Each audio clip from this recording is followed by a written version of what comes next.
Today I'm sharing about all the things I read and enjoyed during the month of July.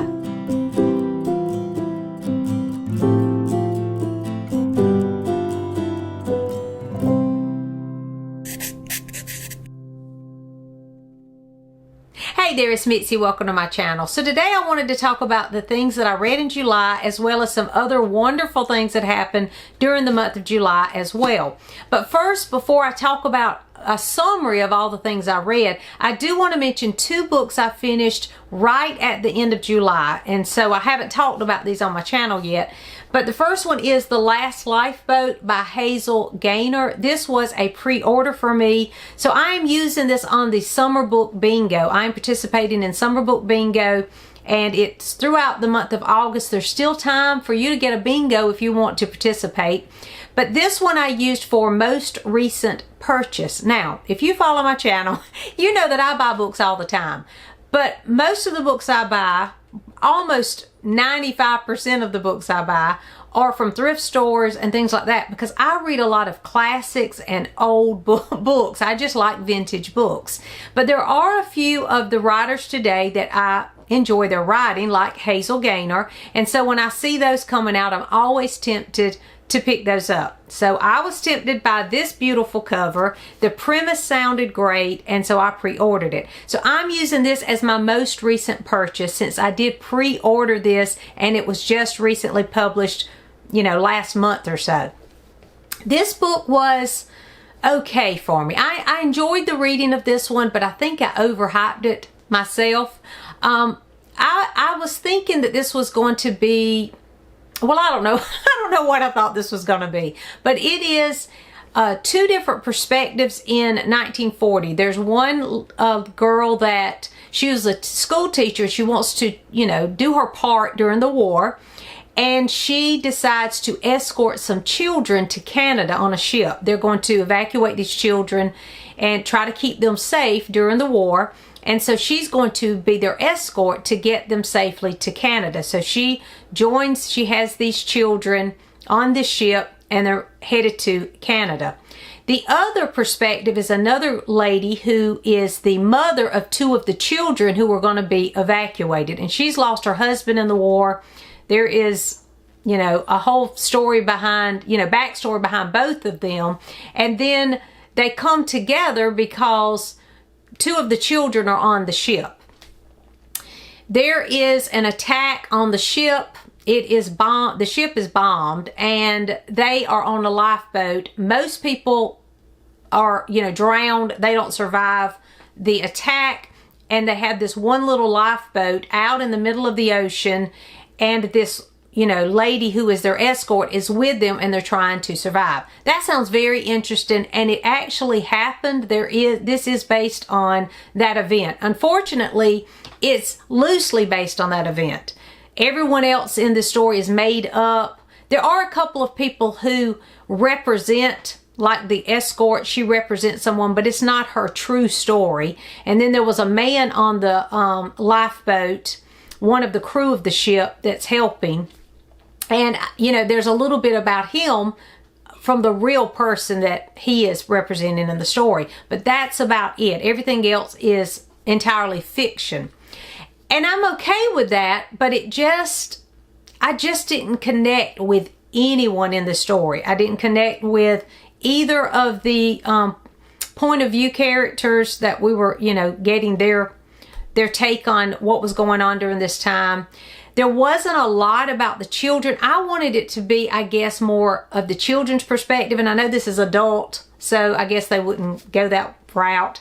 But I wanted to get more of the children's perspective, and you really don't get that. I mean, you learn about the children, but you don't get it from their point of view. And I was hoping for that. I do like how she set this up, because at the beginning of each chapter, she has London, September 7th, 1940. And it's kind of like a journal entry, and it's only a few pages for each chapter. I did like that because it was kind of, you felt like you were really going through it pretty fast pace. So it felt more, and then there's also some, I think they're real, like newspaper articles kind of sprinkled through this, and it's not the whole article, but like a headline or something, a statement.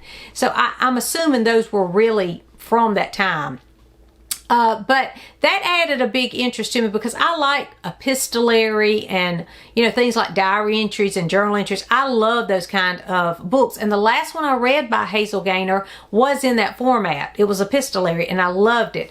This one, she did that same way. And that's why I do enjoy her writing, because of that journal kind of writing style or letter writing style with bits of other news articles and things sprinkled in the mix. I really enjoyed that. But I just, like I said, did not connect with the characters, and so it fell flat for me. I was interested in the story, but by the end I just didn't feel satisfied. So I did read it, and I used it for the summer book bingo prompt, most recent purchase. And then one other book that I picked up for the summer book bingo at the end of the month was one to fulfill the prompt, mythology. I am not a mythology person. I don't know much about mythology. I know the main Zeus and, those kind of things. I know the main people, gods and goddesses and all of that. But I don't know all of the stories and how they are related to one another. And I really don't care. I'm just not into it. But I feel like I should know more, because I know, like, when I read Shakespeare and a lot of classic literature, which I love, a lot of it's mixed in there and it goes over my head, because I'm like, okay, I know I should know this, but I have no idea who they're talking about. And I find myself looking things up just to know what they're referring to. So I do need to read more mythology, but it's not something that I gravitate toward. So what I decided to do was pick up this book. It's called Mythlopedia, All in the Family. And I loved it. It is for middle grade. So it is super basic overview of mythological characters. And it was just, the way it's presented was so much fun. And it made me love it. I mean, look at the illustrations were great. But each one is mentioned. So you have, like, this is Achilles. And it says Achilles, a real heel. And it gives a little bit about Achilles, some facts about Achilles, and then on the next page, just a little bit of a story about Achilles and so forth. So each one is done that way, and it is not long at all, but it gives you a great overview, and I just thought it was fantastic. So I'm using this to fulfill the prompt on the summer book bingo for mythology. I'm proud of myself for actually picking something up and trying it. If you know of a mythological type overview like this that you think I would enjoy. Now, I don't want some super long anything, because again, it's not my favorite subject, but I do want to know more. And I thought, for me personally, I pick up the young adult middle grade things first to get my feet wet, and if I'm still interested, I kind of progress from there.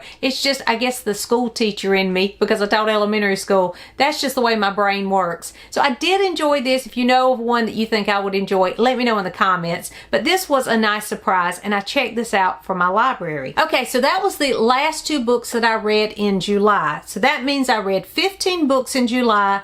Most of the books I read, unfortunately, were like 3-star reads. They were okay, not horrible, but okay reads. But most of them weren't that memorable, unfortunately. I did, however, have 3 5-star reads, and one of them is this little Mythlopedia, not because it's my favorite subject, of course, but because it was the way it was presented. And if you enjoy mythology, you probably would enjoy this too. And this would be a great middle grade book. So I thought this was a 5-star because it gave me exactly what I was looking for. So that was a 5-star read for me. I also read Northanger Abbey because that was our group read for Jane Austen July. That's a reread, and that's always a 5-star. And then I read The Kitchen House by, let's see, what's her name? Kathleen Grissom, I think's her name. I checked that out from the library, so I don't have a copy of it. But that was fantastic. It was historical fiction, and she told that story the way I love to read a historical fiction. So I highly recommend Northanger Abbey, of course, and The Kitchen House, because that was a fantastic read. So I did have 3 5-stars, and I was happy for that. The other thing was my summer book bingo progress. I'll try to put a picture in of where I am. I've had several bingos. I still need to read, let's see, I need a Buzzy book. So if you have a recommendation for a Buzzy book, let me know. That's something that everyone's talking about. I'm trying to figure out what I have already on my shelf that I could use for that. A friend recommendation. So if you recommend something to me that you think I would enjoy for the month of August, that would be a friend recommendation. And over 500 pages. And I have just started Little Dorrit, which is almost 1,000 pages. I don't know that I'll finish Little Dorrit. I still have All Things Wise and Wonderful, which you voted for, so I need to get that read too. I plan on starting that this week. I've said every day, I'm starting that tonight, but I had so many other things going on. And I can probably finish that if I go ahead and start this week for the 500 page prompt, and I can use that for the Big Book of Summer. I think that's the name of the other reading challenge that that's taking place this summer that I'm participating in. And I think if I find me a Buzzy book, the friend recommendation, and the over 500 pages, I think that's all of the prompts I have left, and I will have a blackout on the summer book bingo. I did that last year, and I really hope to do that this year as well. Now, Jane Austen July. I participated in Jane Austen July. As I said earlier, I read the group read, which was Northanger Abbey. That's always a favorite for me. I love Northanger Abbey. It's one of my favorite Jane Austens, so I was excited to read that again. Then I read what's it called? Jane Austen at Home by Lucy Worsley. Loved that. That was a great biography of Jane, and it had great details about her life, and I learned a lot about Jane Austen through that book, so I enjoyed that. And it was nice to have a nonfiction because I don't read that much nonfiction. And then I also read Death Comes to Pemberley by P.D. James. This was, I used that for the second chance author on the summer book bingo as well, because I had tried to read one before and didn't enjoy it. This was okay. I did enjoy the premise of the mystery, but I thought she tried to rewrite too much of Pride and Prejudice, and you just can't rewrite Pride and Prejudice. So, but I did enjoy the mystery, and then I went and watched Death Comes to Pemberley because I have it on DVD. So I watched the adaptation by PBS Masterpiece Theater, and it is a lot of people that you probably have seen, actors, famous actors are in this one. I really enjoyed this. I think I enjoyed this more than I enjoyed the book. And that's saying a lot because I don't watch a lot of television. And this was kind of long. I will say it was long, but it went through the story, so, you know, the book. So I was happy for that. And this, it did hint to some of the things that I felt P.D. James was trying to rewrite of Pride and Prejudice, but it didn't really focus on that. It focused more on the mystery itself, and so I liked it for that reason, and I think I'll watch this again. I also rewatched Pride and Prejudice. This is like my favorite movie of all time. I know everybody loves the miniseries better, but I don't even think they're the same thing. This is a movie, and the other one is a miniseries, so it's more in depth, and it's just a different feel. And if you know anything about me, you know I don't watch things that take too long. This does not take too long because it's a movie. And I just love this for the setting, for the music, and for him. I just love him. He is Mr. Darcy to me, and if he's in a movie, what's this guy's name? I can't even remember his name. But when he's in a movie, I want to see it. And I just think he does Mr. Darcy so well. So for me, this is the movie I always put in. I'll tell you too, after watching Pride and Prejudice, my husband watches it with me. He bought me this when it first came out, and he loves it too, and we watch it often. And we had watched it a couple of weeks ago. We had a date night and a date day really, and we went to some little free libraries, and then we came home and watched Pride and Prejudice. So it was still out, sitting on beside the television. And so I was like, I just need to watch it again. I didn't. I put in Death Comes to Pemberley and watched it. But I can always watch that. I don't watch a lot of television, but there are a few movies that I am always in the mood for. Let me know in the comments if there are movies like that for you. Pride and Prejudice, this Pride and Prejudice, I'm always in the mood for. Just for the background music and the scenery alone. The costumes are beautiful, the scenery and the music. And I can just have that playing while I do other things. I don't know why, but I love that movie. So Jane Austen July wasn't a reason to pick that up. And then there were a couple of other movies I wanted to mention. I did finish, I talked about this, I think last month I read, or the month before, I read Far From the Mating Crowd and loved it. 5-star read. Loved it. So I watched this version of Far From the Mating Crowd as well as an older version. And I'll say I enjoyed both of these movies, these adaptations. The other one is a little more outdated. You know, the production's not the best. This one was just like Pride and Prejudice with the beautiful music and the background and the way that it looks as they're out there, you know, threshing the wheat or whatever they're doing out there with the wheat. It just was beautiful. And I just love the scenery in this one. So I did enjoy this, and I will be watching that one again. So I did want to mention that because I had talked about I had started it and not finished it because they are just so long, and I just don't have a great attention span when it comes to watching movies or television. And then I did pick up another one, The Mayor of Casterbridge. Now, I read this for Victober last year and loved it. So I wanted to watch this one too. And I had picked up the DVD of this a while ago. This was great. I really enjoyed this version. And this guy that's in it, the one that played the mayor, the main character in this, he's played on a couple of other things that I think he's in one of the Persuasions. But I like him as an actor too. And it, again, great actors in this one. And I enjoyed this movie adaptation of The Mayor of Casterbridge. So if you've read The Mayor of Casterbridge, I suggest reading it first.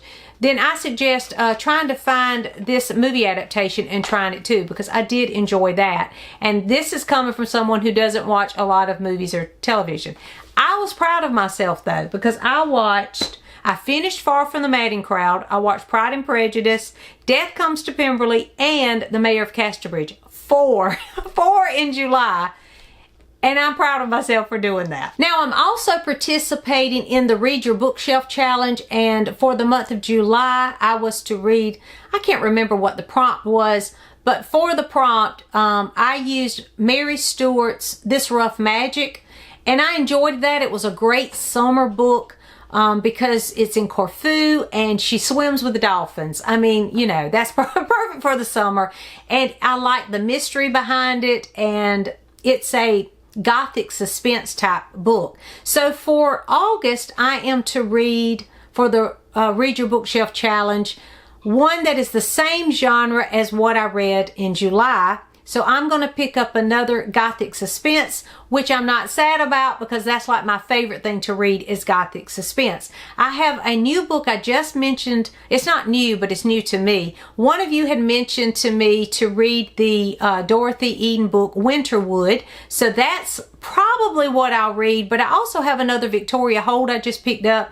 Both of those are Gothic suspense, so I might be able to read both of those, but that will fulfill that prompt, and I'll be reading that during August. A couple of things I wanted to mention. Sometimes I forget to do this, but I'm trying to remember to tell you just some favorite things that aren't really bookish things, just things that I enjoy during that month. And so for July, we had my son's wedding, so that was the best part of the whole month of July. That's the best part of the year was now I have this beautiful daughter-in-law and I'm super excited about that. So it was just a wonderful, beautiful day and we had a wonderful time. I wanted you to see the cake. It was so pretty. The colors of it were the colors that she had. She had a lilac and gray, and it was beautiful for the summer against the green grass and trees and things that she had, because she had a lot of outdoor she didn't have an outdoor wedding, but she had a lot of outdoor pictures, and it just was beautiful.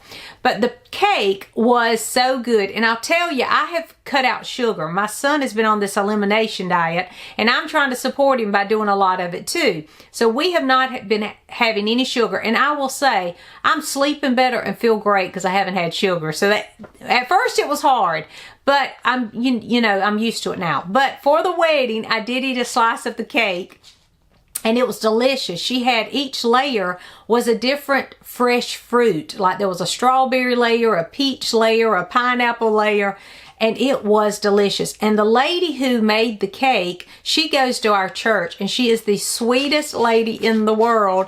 And she started her own like business, bakery business, but a lot of people don't know about her, and she is just like just this hidden treasure in our community, because she does wonderfully, and her cakes are just delicious. So it was nice to be able to get some sugar and the fabulous cake as well. So I just wanted to mention that because it was really good. The other thing I want to mention that's a little different is my dress. Y'all, I loved my dress. I found this dress that I actually thought was wonderful. I'll try to put up a picture. And then it flowed out with this chiffon. So it was great for the summer wedding, for one thing, because it was cool.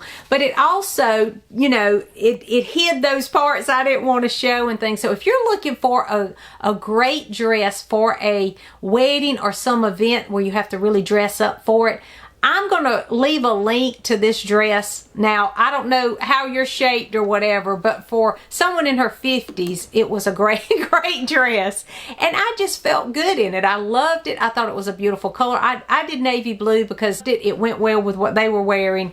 And anyway, I'm going to leave a link to that below because I just think it's a beautiful dress. And I know for a lot of us, it's hard to find dresses that we feel good in. And that one was perfect. So I loved it. It was a favorite thing. So anyway, if you're interested in that, I'll leave it in the description box below.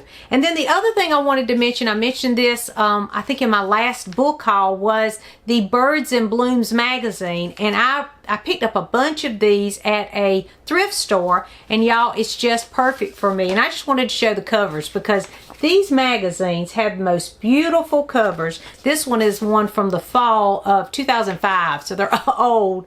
But the articles are not outdated because it's how to take care of your plants in your yard and how to attract birds in your yard. So, these are timeless articles. They're not like outdated because it's not any trends or anything like that. So I am going to read through these, and that has been a highlight for me, especially in the mornings in July. I was stressed out a little bit before the wedding because I was a little nervous. This calmed me, and it was nice to just sit out on my porch early in the morning and just read those magazines. So those are some favorite things that I've had this past month in July, the books that I've read. And I did have a few 5 stars, so I was excited about that. What have you been reading? Is there something that happened in July that you'd like to share with us? Please let me know in the comments so we can chat there. Thanks for watching, and I'll see you soon.